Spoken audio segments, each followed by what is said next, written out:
This session is session number one. This session is session number one, and it's going to be recorded. Now, where is it going to be placed? You can go to my website, mrpineda.com, right? And you will see there when you go to www.mrpineda.com, you will see all the recordings beginning with this one. And then all the other recordings are already there. So I think that the only ones that we have missing is 1, 2, 3, 4, and 5. So we're going to place those there. Okay.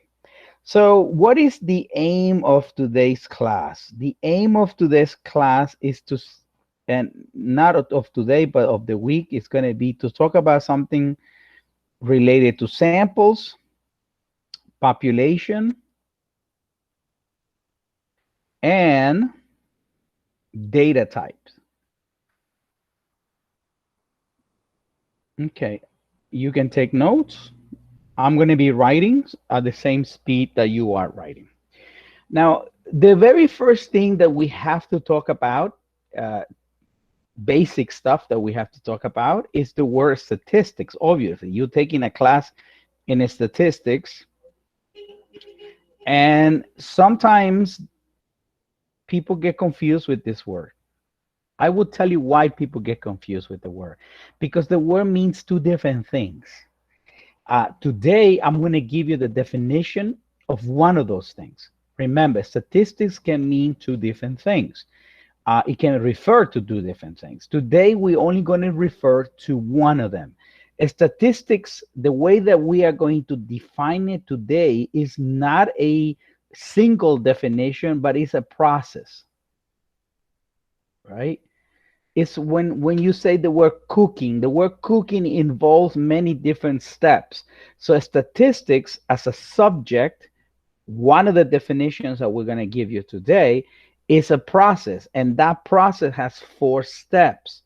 And those are the steps that we are going to be studying all along this semester. Little by little, we are going to be talking about some of those steps. Step number 1, what do you do in step number 1? Statistics, remember, more than a definition for today's class, is a process. Later, we'll discuss the second definition of a statistic. So in the first definition, it's a process. What do? You collect information. All right, that is the first thing that you do. You collect information. Now, this information is called data. When you hear the word data, it means information. So don't be confused with any fancy word. It just means information. Number 2, what is the second thing that you do? You organize the information or the data, right? What is the third thing that you do with the statistics? The third process is you display, graph the data. Okay, so that is the third thing that you do. And finally, let me move this a little bit further. Number 4 is analyze. It's an analysis or a conclusion. Okay, so this is the first definition of a statistics. Statistics is a process. The process has 4 steps. You collect information, you organize information, you display the information, and you analyze the information. We are going to stop here for a second, and I collected, okay, I think that we had a little problem with the presentation. Let me go back. I don't know why. I'm going to ask you that if you, okay, I am having a little bit problem with presentation. Okay, let me go back to presentation again. I'm sorry. Okay, let's go back to sharing that to you.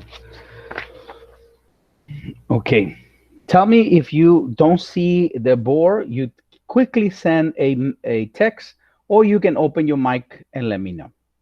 Okay, so the first thing that I want to mention in this process is that I have collected in today's newspaper a few articles that involve statistics so that you get an idea of what it took place before the article was written. So let's go to the internet. Let's go to my email because I email me myself uh, that information. I think it's here. No, it's not there.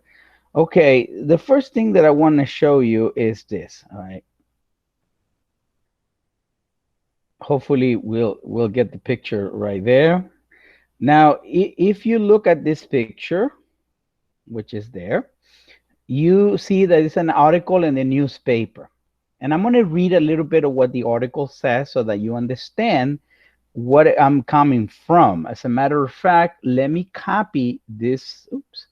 Let me copy this piece of information and let me put it on the notes that we have so that you can look at it later. Let's go to a new place. All right, this is the article that we have here.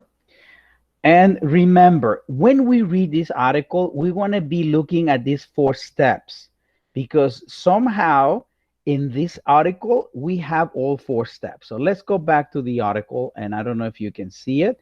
This is from today's newspaper or yesterday's newspaper, one of the two.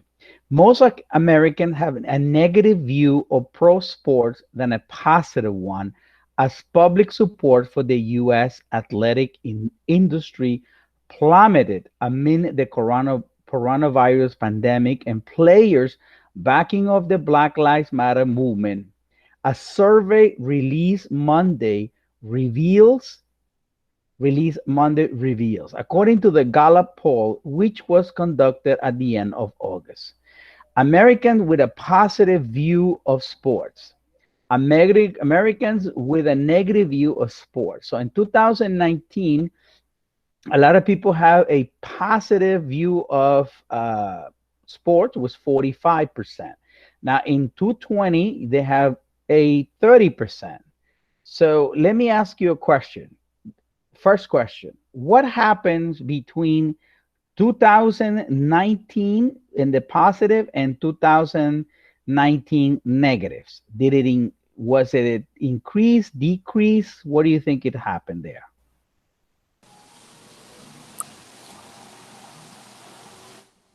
Decrease. Decrease. Very good. I see that somebody said that I can't see you. I hear you and see it. Okay. All right. Can you, is there anyone that cannot see me? I am connected as a student also, and I can see that I am able to see. So make sure that you look at your screen if you have a phone and to make sure that you're in the right place. Okay. If you cannot see me, at least you can hear me. Remember, this is going to be recorded, is being recorded, and is going to be placed on my website. Now, if you look at this article, what are some of the things that are problematic? For example, look at this word here, these 2 words, more Americans. How do they know that? How do they reach that conclusion? More Americans. How do they know that? By the point of view. Yeah, but how do they know that? In other words, there's a point of view, but what? Maybe they did an interview. So the first thing that they did is what is it, the first step that we said that we were going to They do? collected the data or like They, information. they collected data. Somehow they went out and they collected data. You understand? In order for them to make a statement like more Americans have a negative view, that means that they collected that information.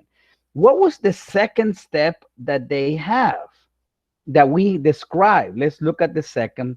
We collected the data. What is the second? Organize the data. Where do you see the data have been organized here?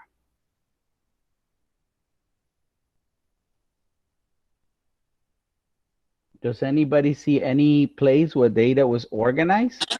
Through the percentage? Very good, right? They put negative on one side, positive on the other side. So basically, it's easy for us to see one side and the other side. They have percentages. It is very different. They have different colors for green and the red for the negative. So that's very interesting. They display the data. You see how they have this graph?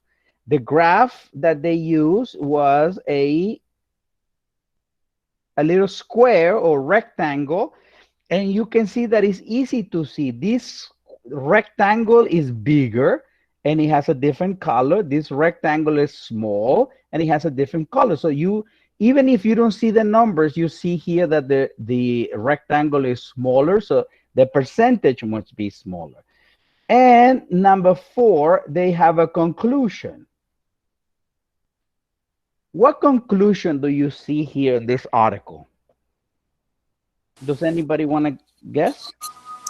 That more Americans have negative uh, view on pro sports. Very good. Most Americans have negative score. So this is a statistics. Somehow they did this. Somehow they collected, organized graph, and made a conclusion. Now, let me tell you, every step of this process is difficult. Every step of this process has math. Every step of this process, it has some type of process in itself.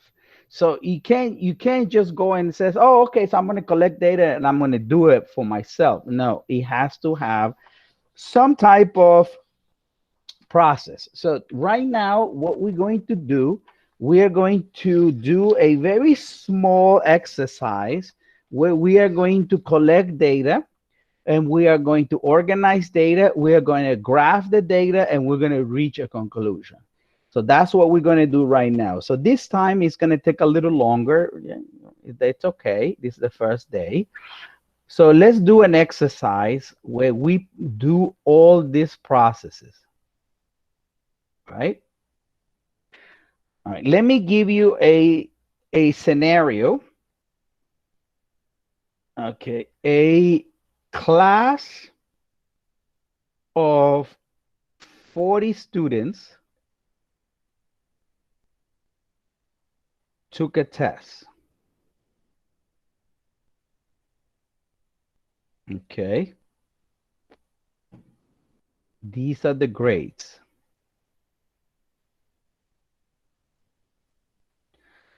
Okay, so we're going to collect information. How do we collect this information? Well, we ask the student, what was your grade?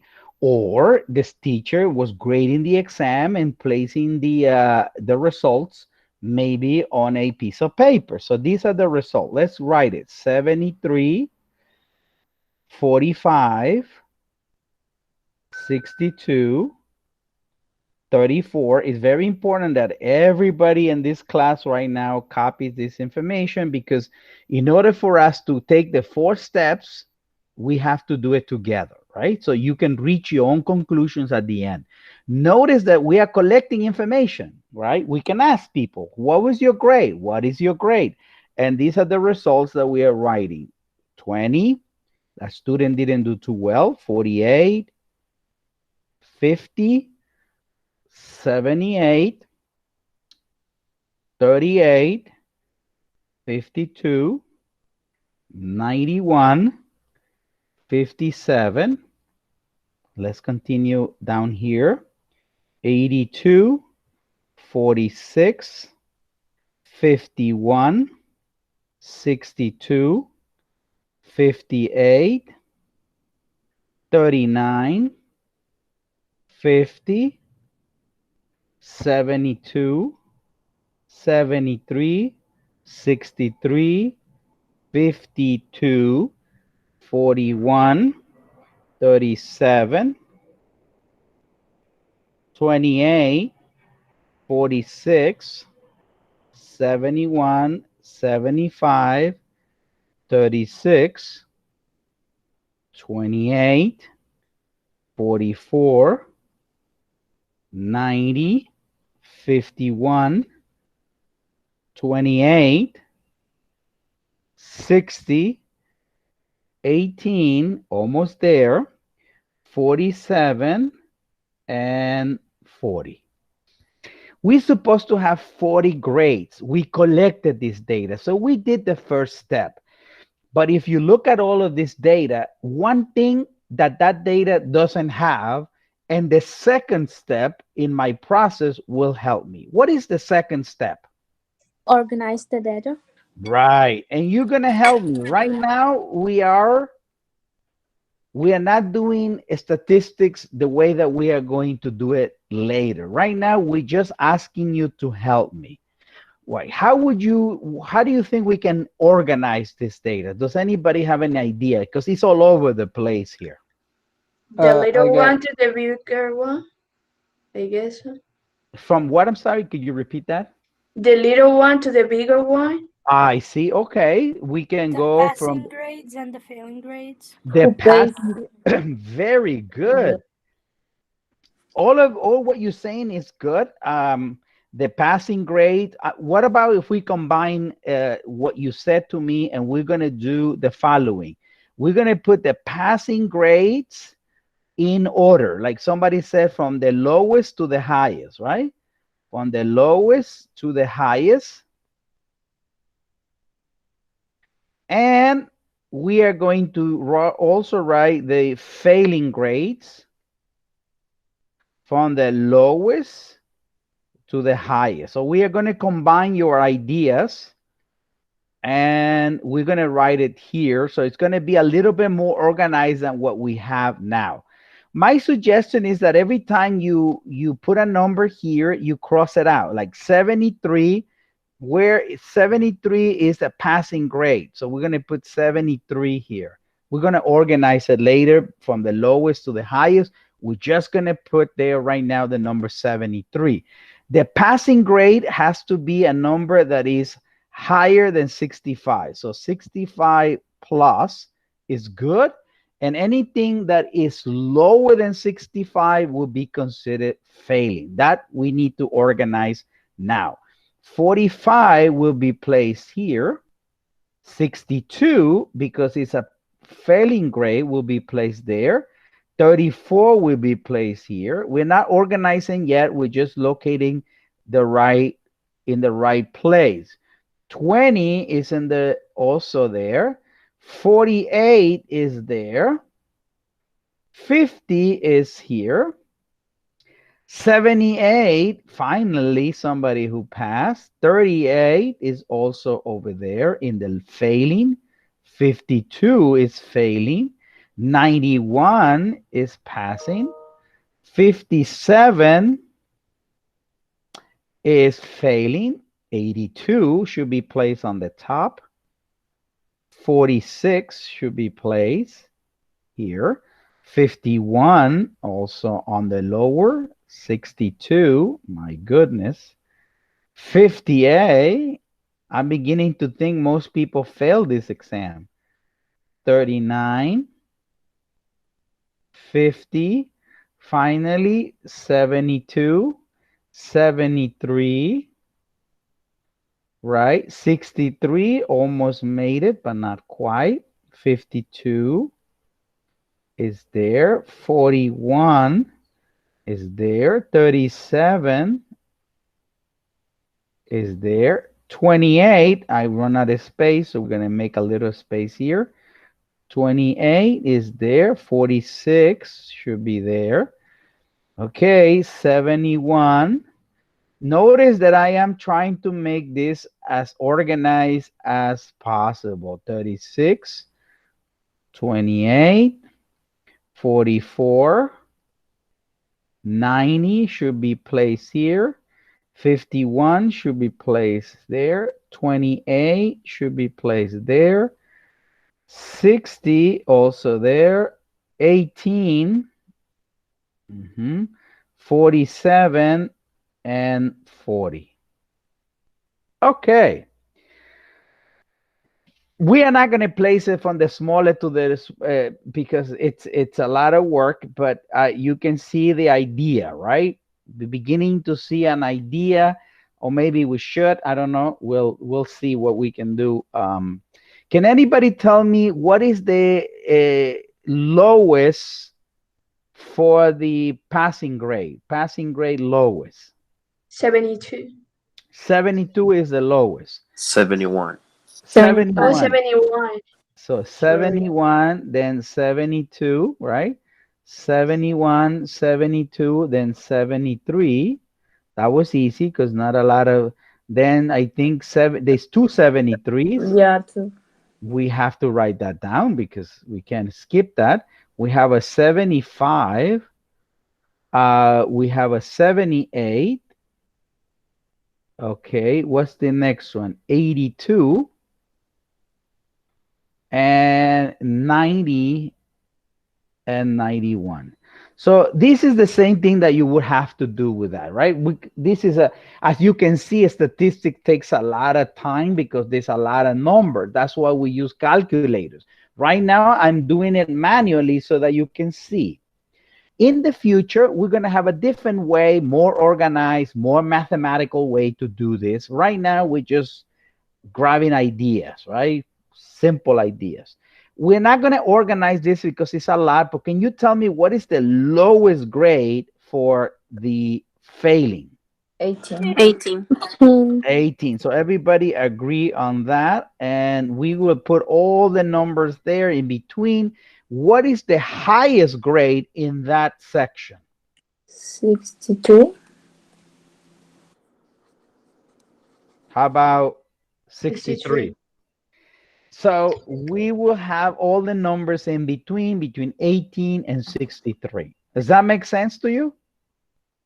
Yeah. Yes. Okay. I just want to make sure that we have 40 numbers, because if we don't have 40 numbers, then we have a problem. We're going to count how many we have for the passing grades, and then we're going to count how many have for the failing. And together, we need to find a total. So the total numbers for the passing grade was 1, 2, 3, 4, 5, 6, 7, 8, 9. Now, for the failing, we are supposed to have 31. 31. So let's check.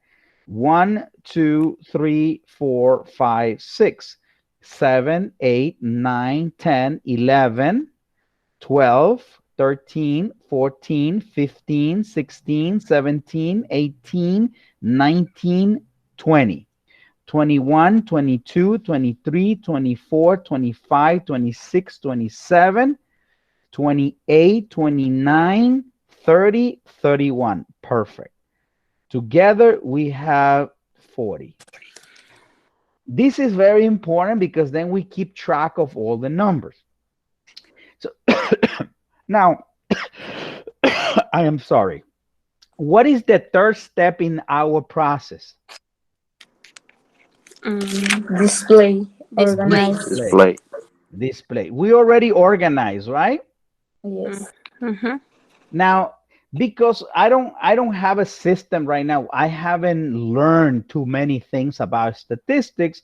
I am going to be very simple. Like the picture that I show you, we're going to have number of failing students and number of passing students, passing grades. Here we remember we have 9, and here we have 31. So I am going to make some type of a picture that tells me failing and grading. Maybe I even use a rectangle the same way that I did it before. So what I'm going to do is that I'm going to make each, I don't know if you can see that this is graph paper, and these little squares here, just for argument's sake, I'm going to say that each little square is 5.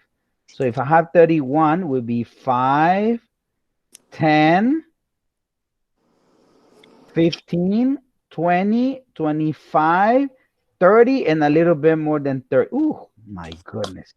And a little bit more than 30. So that maybe I should do this First of all, I'm going to mark it so I don't have to go through that problem. So I don't know if you see it. Like a little square is 5.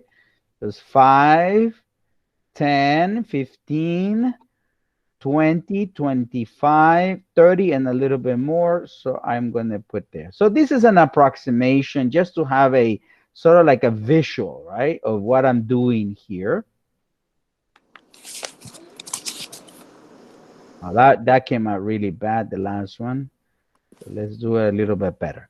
Okay, so that it would be 31. Now 9, if every square is 5, so that would be 5 over here, and then 10, so a little bit less than that. And I'm going to use my lines to create a little picture based on what we did. This is not very mathematical. We're going to learn that later. How do we do that? Okay, so we have a visual, a display, a graph, if you will. And the last thing that we're going to do you remember what is the last thing that we're going to do? Analyze. The analysis. Analyze. Okay, we're going to analyze and we're going to reach a conclusion, right? Yes. A conclusion. Can anybody tell me anything, any conclusion based Most on? The More most people students are failing the failing. test. Right, very good. 10%. So most students fail the test. Okay, that is a conclusion. Can we make better conclusion? Yeah, if we make better or organized differently. For example, I can say more females or more males fail or more females pass. I can make it anywhere. I can make it by language. I can make it by age group. I can make it by grades. So I can be very specific. I can be as specific as I want. Okay. So this is basically what statistics is all about. This is a very simple way to show you how we do it. The problem is that we haven't really put too much thought about any of those steps. So what we're going to do for the rest of the class, which is not too much, is we are going to tell you everything that we do. How do we do it? What are the problems? How do we solve it? What is the math? So do I have any questions regarding as to the process? Very simple process. Nope. Okay, perfect. So let's move on then to the next slide. Now, the very first thing that we did is we collect information. So we're going to write that because that is one of the things we're going to do. We are going to explain this process, which is a very long process.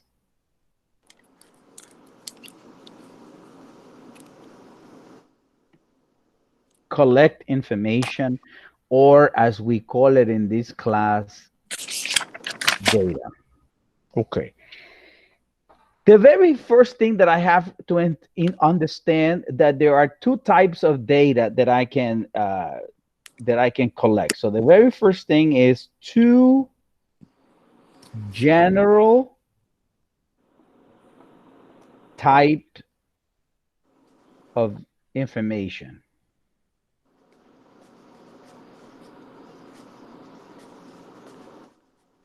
Okay, number one, it could be numerical, or it can also be non-numerical.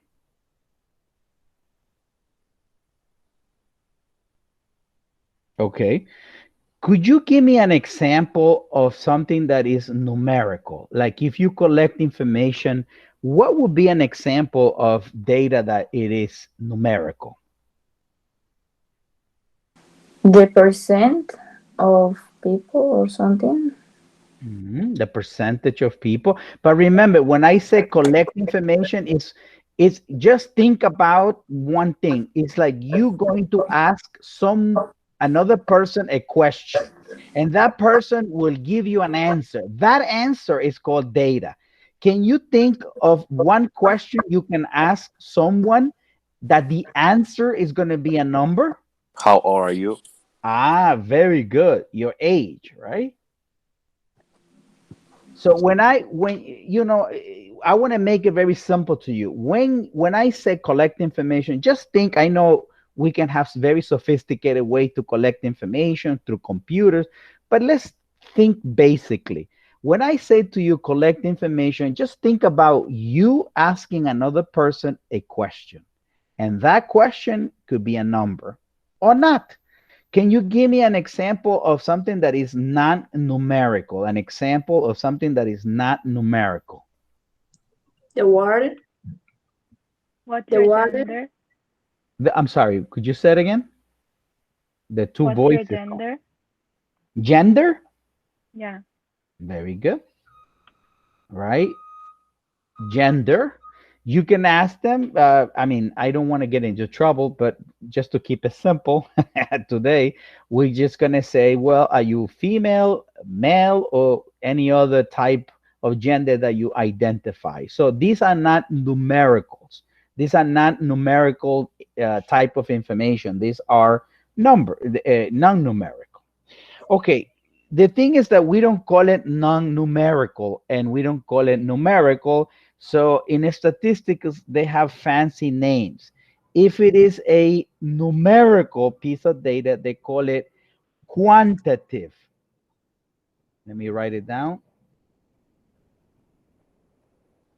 Quantitative. I don't know if you can, my pen is not writing very well today. And the non-numerical is called qualitative.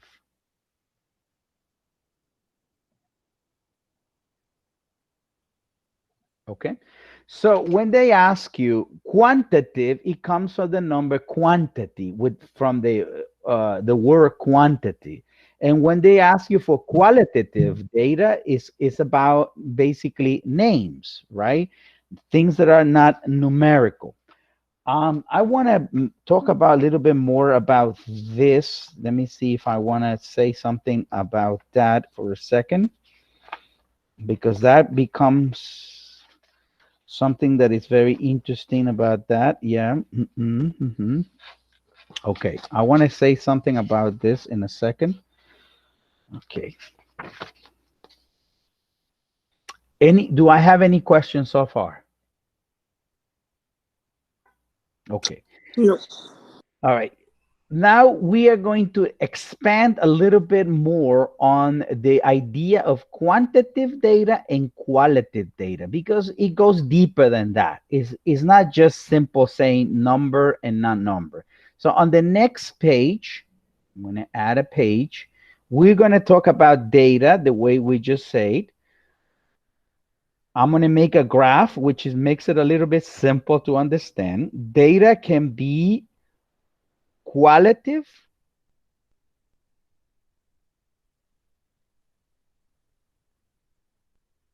or can be quantitative, numerical, right?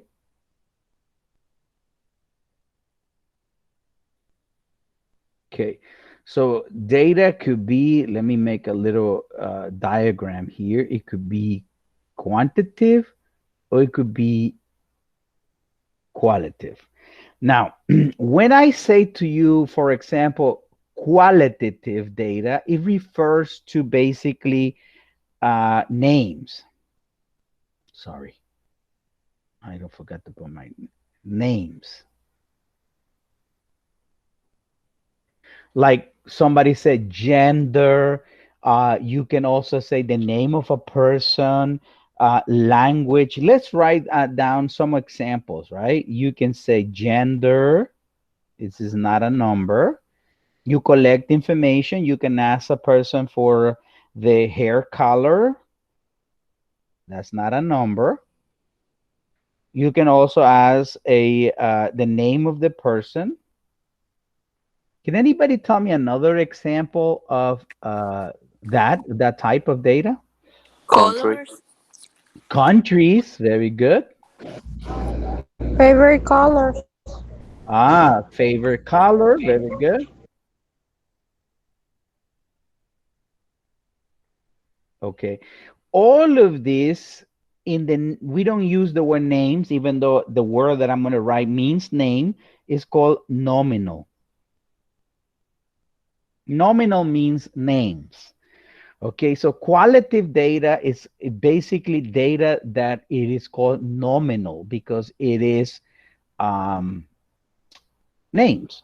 Let me ask you a question. When you play a sport and you have a number in the back of your t-shirt, could that be considered qualitative or quantitative?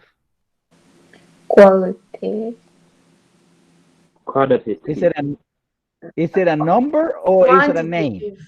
A number. No, for me it's name because this number is how the people can recognize Because Exactly. there's who you just are. only one number per person. The number is Right. yes. You understand how sometimes people have difficulty separating one from the other. And if you have a good explanation for your reasoning, I can mark it correctly in an exam, but you have to give me an explanation. For example, you can say the numbers in the back of t-shirts of players, they represent basically their names, because we're not going to say the whole name. Number 17 or number 2 is not in order. It's not like they go 1, 2, 3, 4. People usually pick the number that they like, and that number represents them. Does anybody know a very famous person that uses a very specific number, that you know that number because of the person? Is that And for 20, any 23. 23. Who's 23? LeBron James? Jordan. Michael Jordan, right? If you put 23 and say basketball, probably people will not think about 23 as a number. They want to think about as the person, right? So we have to think about these things when we write it. Now, let's talk about quantitative. Quantitative, it refers to numbers. Now, we have two different types. I'm going to use a different color so we don't get confused. When we talk about quantitative, we can talk about discrete numbers, and we're going to talk about continuous numbers. Discrete and continuous. Let's make a line so that we know where we have. Same thing that we have over there. We have discrete and you have continuous. What's the difference between them? Now, discrete numbers and continuous number. Discrete are basically numbers that have one particular quality. They are called ordinal numbers. Ordinal numbers means order. Let me put the word order here. Order. Okay, can anybody think about when numbers are used in order?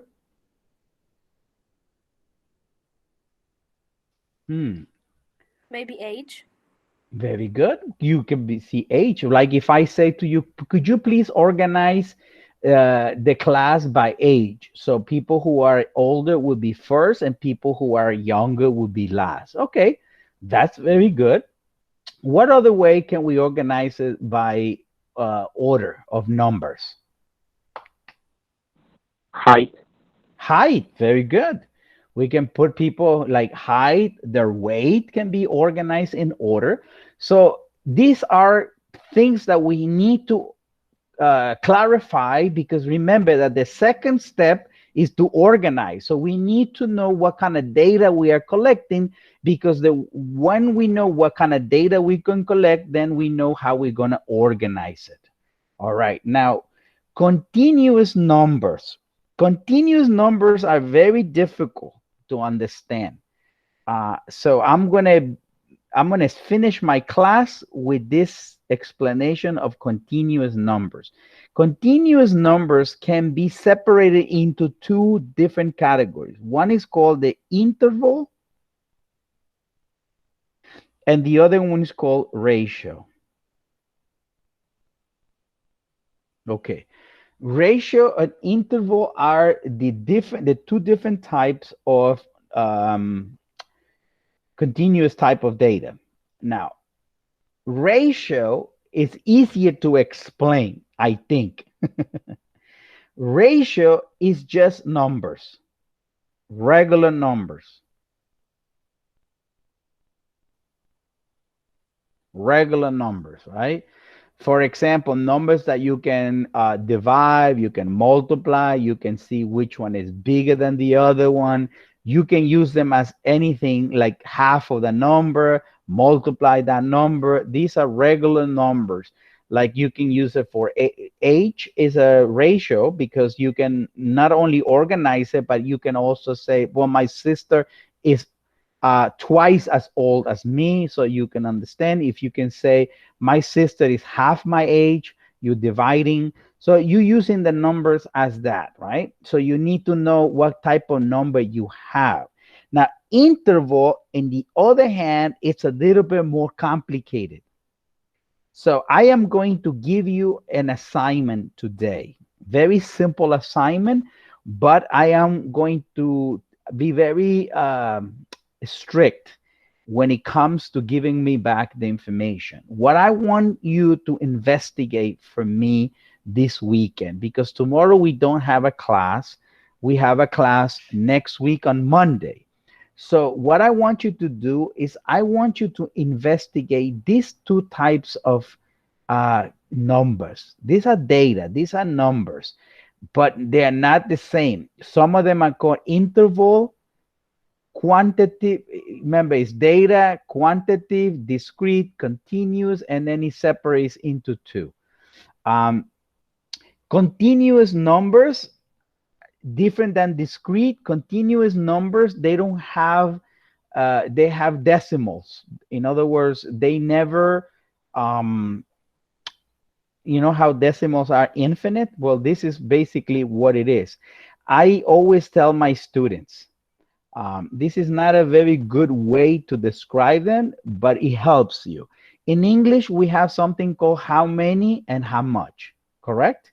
Now, when you use the word discrete, any number that is discrete, I will categorize it as the word how many, right?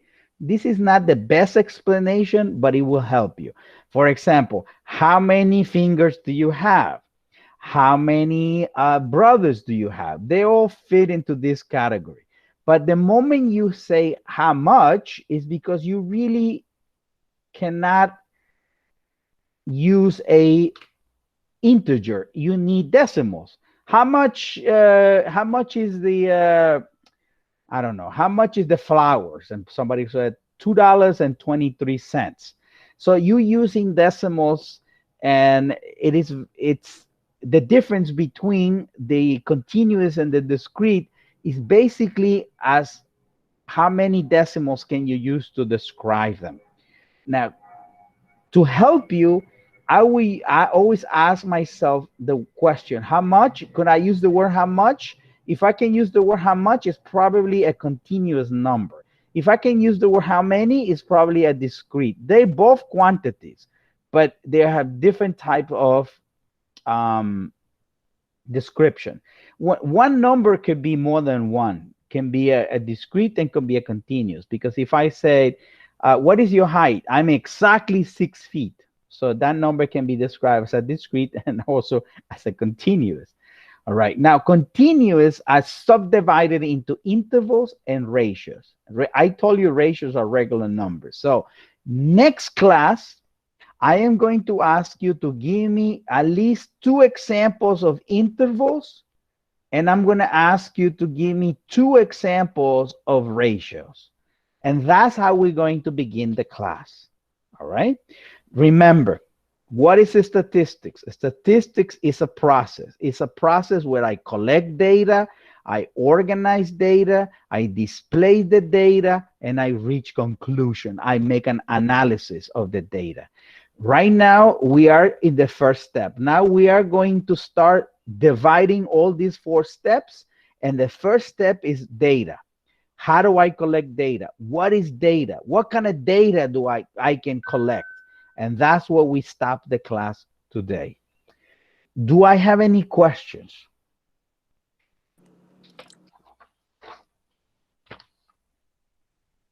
Is everybody okay? Yes, everything clear. Perfect. Wow. I think this is the first time that I hear that.